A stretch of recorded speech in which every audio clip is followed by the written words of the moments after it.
বিভিন্ন চাকরির পরীক্ষায় এই অঙ্কগুলো আসে। হ্যাঁ, কিরকম? যেমন কোন সমাবেশে 2704 জন শিক্ষার্থীকে বর্গাকারে সাজানো হলে প্রতি সারিতে শিক্ষার্থী কতজন হবে?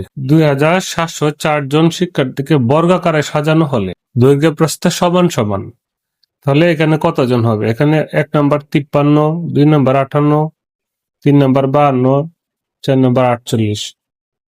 এগুলো আমরা কিভাবে বের করব? আমরা জানি যে বর্গের প্রথম অক্ষর 8 8 64, তাহলে 4 আছে, এখানে 2 দুগুণে 4 আছে, আবার 8 8 64 4 আছে, তাহলে এই তিনটাই মিলে। এখন এই তিনটার মধ্যে কোনটা উত্তর হবে? তাহলে আমরা যদি এভাবে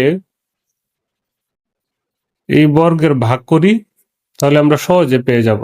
সহজে কত পেয়ে যাব? এই যে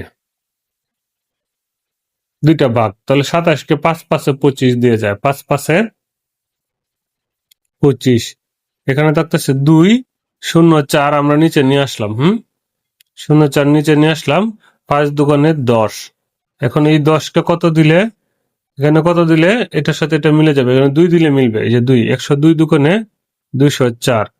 তাহলে আমরা কি পেয়ে গেলাম? 52। তাহলে উত্তর কোনটা? এই যে 52।